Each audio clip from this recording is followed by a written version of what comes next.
So of course, with all the hype about Crash Bandicoot a couple months ago and Spyro's re-release, the remaster's coming out soon for Spyro, right? Now Spyro was really popular right before I became good at video games, so I never beat Spyro. But yeah, that shit's coming out in September, the fucking Spyro trilogy. I'm fucking down to play that shit. I love me some Spyro, man. But it's coming out this year. So of course, Screw Attack's doing Spyro versus Crash, okay? That shit has got to be fucking lit. I don't even know. I gotta go with Team Crash because I've actually beaten the Crash Bandicoot games. I've never beaten the Spyro games. So that's just where I'm at, man. So let's get it. And then don't be afraid to take a side, man. You gotta pick your fucking favorites in this shit. Y'all niggas be cheating and just picking who you know is gonna win and shit. That's weak shit, man. Just pick your fucking favorites and stand by that shit. Y'all some fucking pussies, man. The early 1990s played host to one of the biggest battlegrounds the world had ever seen. The console war. I was about to say, what? Nintendo and Sega's mascots were locked in a merciless duel over the gaming throne. But Not when the wrong. smoke cleared, a surprise third challenger was rising to the top. The The Sony motherfucking PlayStation. PlayStation, And boy. it didn't have just one mascot. It had two. Crash Bandicoot, the mutated marsupial from Down Under. And Spyro the Dragon, the powerful purple hero of the Dragon Realm. He's Wiz and I'm Boomstick. And it's our job to analyze their weapons, armor, and skills to find out who would win a death battle. Now, you remember when they used to give out those CDs over summer that had like demos of all the games and shit? That was the first time I even played a Spyro game, was from that shit. Listen, I admire another brilliant doctor of science as much as the next guy, especially those with grand plans to take over the world. But I'm not sure Dr. Neo Cortex makes the cut. Why not? He's an evil genius who made a mutant Aussie army of animals to take over the world. Sure, but all when I it knew came of time to assign Australia a at the general time, for bro. this army, Cortex chose, of all things, a bandicoot. A Yep. band of what? You're making that up. It's a real animal. Look, Oh, hey, it's kinda cute. How's that little thing It's gonna take terrifying. over the world? with the Evolvo Ray, Cortex did successfully mutate it into a powerful beast. However, when he tried to brainwash the creature, he utterly failed to create his fearsome general. Instead, he got Crash Bandicoot. So Cortex threw him out like trash, and Crash became his worst nemesis ever. Which is super embarrassing, because this Band Crash is a few snags short of a Barbie. It's that fucking expert But his driver. He's a physical terrible abilities make driver. up for it. He's got parkour skills like nobody's business. Yeah, he can Which do is appropriate, moves, as bro. bandicoots are excellent jumpers, similar to their marsupial cousin, the kangaroo. He's got superhuman strength and can take a big hit and just keep on going like an He's Energizer bunny in indestructible, pain. bro. Crash can double jump in midair, slide incredible distances, and use Crash Dash to boost his speed. He's also tapped into Mojo, What a the magic fuck is substance that? that's basically life energy, to Is that enhance a his real battle cartoon? techniques. He's Oh, got that's his crazy. Norris Roundhouse and Triple Dragon, but his favorite move is the Cyclone The Spin. spin, He can boy. even give this move a boost for the Death Tornado technique, though this can leave him dizzy and prone to counterattacks. Still, these brutal moves proved incredibly useful is for so rescuing his silly. fellow mutant bandicoot girlfriend, Tana. Oh, why does she look like that? She's like really hot, but also not at the same time. I'm really Bro, you a furry, bro? Are you a furry? confused. While Crash's natural abilities were enough to save That's her, great. his future battles with Cortex would require more sophisticated tools. Yeah, like the rad copter pack. He's even got himself a Firefly is unicorn lit, of motorsports, actually. the space motorcycle. What I wouldn't give for one of those. To increase his firepower, he carries a special bazooka Yeah. that uses a naturally occurring and easily attainable Yeah. form of ammunition, Wampa fruits. The same kind of fruit shooter that's on his power loader suit. Tell me what from I got was Alien. missing every shot, bro. I mean, this completely generic looking mech. But why fruit? I can't imagine it's a particularly effective projectile. Addicted. I don't know, Wiz. Remember that time I shot you with my potato gun? You were stuck in a coma for like a month. Wait, what? You told me I lost that month because my time travel wristwatch finally worked. Oh, well, where's Crash getting all this cool tech? He can't be building it all Is that himself. what Boomstick He's looks pretty like? dumb. They're all thanks to his kid sister, Coco, who's 10 times the inventor Cortex Yeah, is. yeah, yeah. But Crash Coco's isn't OP. really dumb. He just lacks communication skills. He actually shows many symptoms of autism. Some people with autism, known as savants, are extraordinarily gifted in particular skill sets, and I think that describes Crash perfectly. While he may not know how to hold a conversation, he is a superb athlete and puzzle solver. Well, I'm sure it helps that he's surrounded by friends who encourage his better traits. Hey, that was a good one. Like Aku Aku, his magical mask foster dad, who's basically a god. Really? He's autistic? That's what we're going with here? Fuck. Alright, this is fine. Aku Aku's magical mojo prowess is quite impressive. He's very protective of Crash and will often step in when Crash is in trouble. But not always. Wiz, why can he teleport across dimensions on his own, but can't teleport Crash very far at all? This is as far as I can take us. We'll have to fight our way to the robot's interior and save your sister. Well, perhaps his fatherly intuition is kicking in, encouraging Crash to learn from his own mistakes and become his own man, or Bandicoot. Yeah, maybe he's just being a dick. Well, thanks to Aku Aku and his own amazing abilities, Crash has performed some incredible feats while stopping Cortex's plans. This one was kind of cool when you could fucking strong enough to lift take his over the other shit. Crunch over his head. Since Crunch is at least twice as big as Crash, that would mean Crash's strength is similar to the world's best powerlifters. His cyclone attack can generate enough force to lift this large boulder and throw it so hard it shatters on impact. Comparing its size to Crash, that boulder must weigh nearly 8 tons. He's also fast enough to outrun polar bears, which can move up to 25 miles per hour. Alright. But Crash really shines when it comes to durability. Just look at how well he holds up after taking 112 falling wooden crates to the face. Bro, you didn't collect no boxes. I bet it's Aku Aku's fault. And he's right back up like it didn't even happen. What a champ. Crash has endured an explosion of 23 crates of TNT all at once, which, given their size, could potentially level a city block. Whoa. And with the help of Aku Aku, he even survived a crash landing from outer space.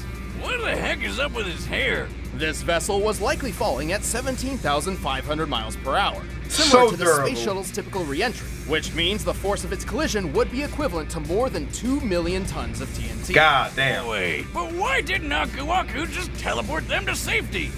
Stop asking, we're okay. alright? Oh, are you kidding me, Aku? You know what you did, or didn't do. But what's the saying? Any Crash you can walk away from, right? Plus, given how easy it is for Crash's enemies to lure him into traps, his absurd durability is crucial. Well, Crash isn't perfect, but with his amazing abilities and a little bit of mojo, he's saved the whole world many times over. I love And Crash, after man. That shit's years so of much this, fun. he even finally learned how to speak. Now let's go home and eat pancakes. Pancakes! He likes pancakes. Wait, that's it? Because they're better than waffles.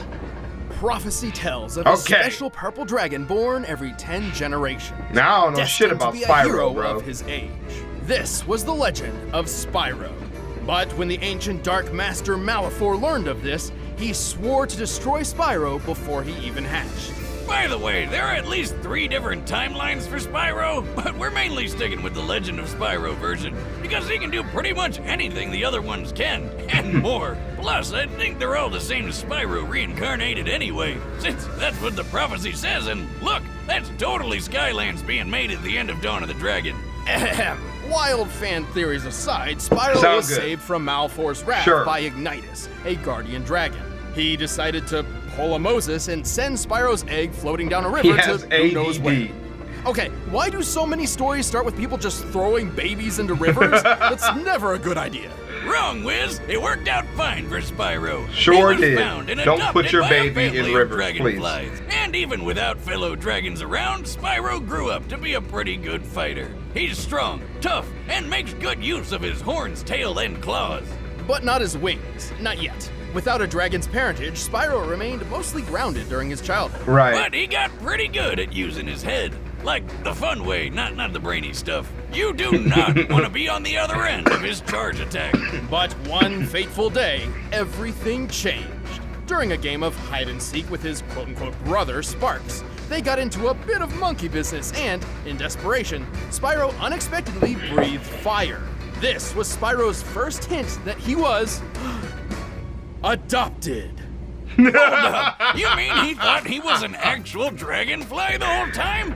I can think of a few other hints, like, I don't know, anytime he saw his reflection. This revelation There's no prompted mirrors, Spyro bruh. to go on a journey in search of his true home among other dragons. Oh, and Sparks tagged along to help find treasure and protect his dragon brother from harm. Not like he needed it. He's the chosen one, bitch. He's got a bunch of awesome Bitch. dragon powers. As a purple dragon, Spyro was not limited to just his fire breath. After finding and rescuing 4 great dragon guardians, they each became his teachers in the arts of elemental combat. Ignitus taught Spyro how to control fire and focus it into huge blasts. Dope. Voltaire showed him how to use electric breath to stun enemies and toss them through the air. Damn. Cyril taught him to freeze foes solid and fire ice shards. And Parador showed him how to use earth breath to split rocks and roll up into a ball. Spyro also honed his physical and chi combat with the martial art of Dragon Kata. Oh, and he finally learned how to fly. About time. Speaking of which, Spyro learned how to briefly slow down time to improve his reactions. Oh, shit. Damn! But all of this led to Spyro learning the ultimate element, the convexity breath. Ether. Convexity. It's ether. No, stupid. What Everyone is calls it it? convexity. Why? Purple dragons like Spyro can use a mysterious energy that is essentially the spiritual life force of the universe. While it's Why never would you use officially that as a named in weapon? canon, lead concept artist Jared Polin has gone on record to clarify its name and properties, and he calls it Ether. Eat that, boomstick. Don't convex me, Wiz. True fans know I'm right. Ether is an extremely powerful element which binds the fates of the living and the dead. With Ether, Spyro pulls from the 4 elements to create energy which, according to Polin, has power comparable to that of an atom smasher. Isn't that the... God damn it. Every time we choose somebody, the other person gets some fucking OP-ass move. Obviously, thing my that shoots nigga's an dead atom around now. at light speed God for all damn sorts it. of sciencey stuff? Yes, they're What? particle accelerators with a moving photon beam containing 362 megajoules of energy. What? How Yeah, much I is said that that. even? Is that a This lot? beam can slice through a human skull in a nanosecond. Well, just like what there you happened to go. Russian scientist Anatoly Bugorsky when he stuck his head in one of them. Why What? the hell would he do that? God, being Russian must be hard. Bugorsky took a beam less than a molecule thick through the skull, which obliterated all matter in its path in an instant.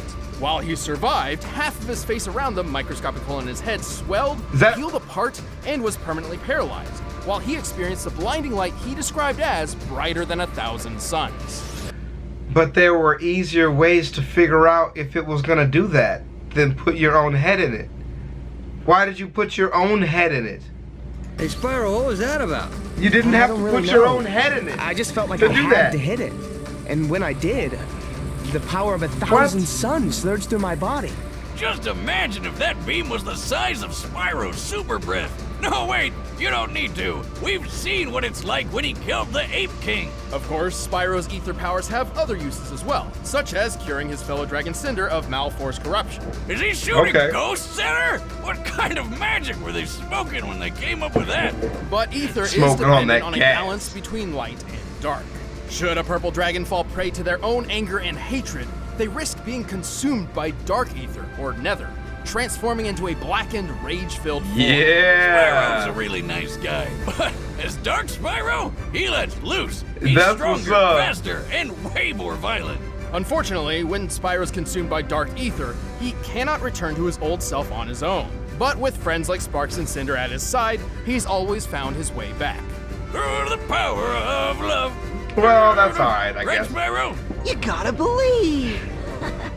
With all these powers at his claw tips, Spyro is a force to be reckoned with. He's pretty quick, outracing biplanes that can fly over 159 miles per Alright, hour. he's fucking OP. He's pushed a gold God damn. statue about twice his size, and he's pretty tough, claiming his scales are impenetrable. So I'm electricity proof too? I knew my scales were impenetrable, but now this? A bold claim, but let's look at the facts. Spyro once took a punch from this massive magma golem, which then lost its arm and replaced it with a cathedral tower. This cathedral is very similar in size to St. Stephen's Basilica, a Roman Catholic church in Budapest, Hungary. By taking the height, length, and depth of the basilica and adjusting for empty space, we can estimate the arm's mass to weigh over 400,000 tons. Wow. Assuming a low-end punching speed of 15 miles per hour, that of the average humans, the golem must have hit with at least 1.9 million tons of force. Jesus And after Lord. getting all these powers, saving the dragons, and defeating the Dark Master himself, Spyro tapped into Ether one last time to literally pull the exploding planet back together. Oh, wow. What? That's pretty How good. the hell? That's How? pretty good. I'd say a mix of the power of love, magic of friendship, and a The smidgen power of of prophetic love. Wiz, I want a pet dragon more than anything. It's a sad sight, Sparks. Another noble warrior falls victim to the plague of love. Just look away. All right. I'm still sticking with Crash, and I don't give a damn, okay? That's my man right now, and I'm sticking to it. So let's do it. We'll go with Crash. I don't care. Look at that. It's so cool.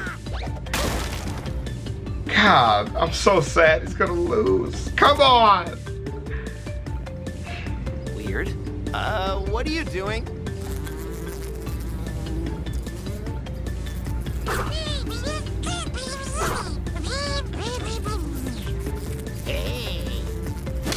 Oh!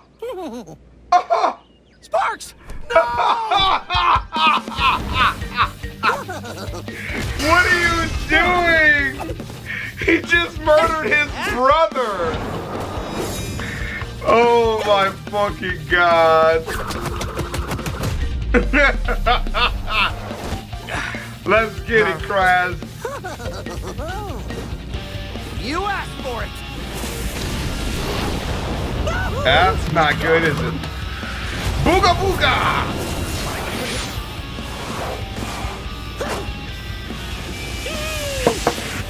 Stick a throw in the hands.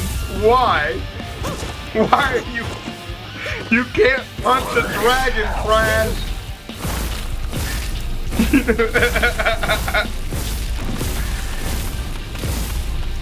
Nope. Let's get in the mech suit. Get in the mech suit.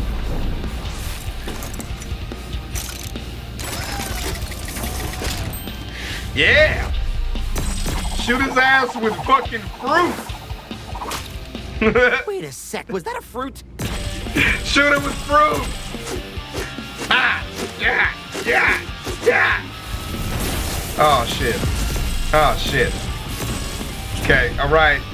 Fruit machine's not working, man.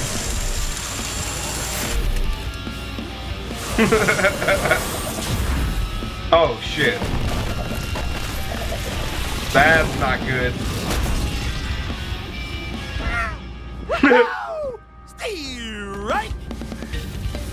Haha! Crash Where must did be you such a find these fucking things? irritating person to fight. Yes! We got hands! Crash has really only got the one move, man. Like, I'm done with this. what the fuck? Oh, shit. What? He's chilling. He's chilling. No! Move out of the way!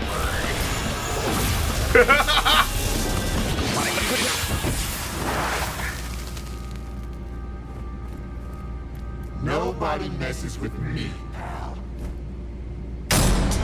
Damn! I don't think Aku Aku's gonna pull Crash from the grave after that. Spyro had plenty of God. obvious advantages. His Yeah, speedy flight let him control the that's pace of the okay. battle, and his elemental arsenal gave him a much wider variety of attacks than Crash had ever seen in a one-on-one fight. Even with his extraordinary puzzle-solving skills, Crash was simply overwhelmed. But surprisingly, this wasn't nearly as one-sided as it looked on paper. With the strength to throw an 8-ton boulder, Crash was actually Oh, stronger yeah, they than try to, like, Spyro. explain And this shit both of them had afterwards. survived impacts worth around 2 million tons of force. How Right. convenient. It's almost like they planned this all along. To be fair, we did have to lowball Spyro's durability against the Golem's punch. However, both of them had shown durability, which far exceeded much of their attack capability. So even with his gadgets, Crash really didn't have a good way to hurt Spyro very much. But the funny thing is, Spyro didn't have many attacks that could firmly hurt Crash either. They were both just too tough. Well, until Spyro used the Ether Breath, which could literally break matter apart at an atomic level. Not even Aku Aku could save Right, Crash from a yeah, beam that's what I'm that talking about. The intense. I fucking... guess Crash just It's couldn't okay. spin this one. The winner is Spyro the Dragon. That's okay, man. It's all right. We knew once they brought up the goddamn atomic splitting beam power, Crash is not gonna live. But at least it's gonna be funny doing it. I'll see y'all in the next one, ChavezzSlovakia. I'm gonna go weep the death of a friend. Peace. Crocs. God damn. Crocs. Crocs. Crocs. Crocs. Crocs. Crocs. Crocs. Crocs. Crocs. Crocs. Crocs. I'm rocking Crocs. I'm rocking Crocs. I'm rocking Crocs. Wearing Crocs, boy. I'm rocking Crocs. I'm rocking Crocs. I'm rocking Crocs. Wearing Crocs, boy. My Crocs are gold. My pops is old. My Crocs got soul. My Crocs are bold. I go to church wearing Crocs. I'm always turned wearing Crocs. My Crocs are great. Your Crocs are lame. With my Crocs, I can cross a lake. Crocs, Crocs, Crocs, Crocs, Crocs, Crocs, Crocs, Crocs, Crocs, Crocs.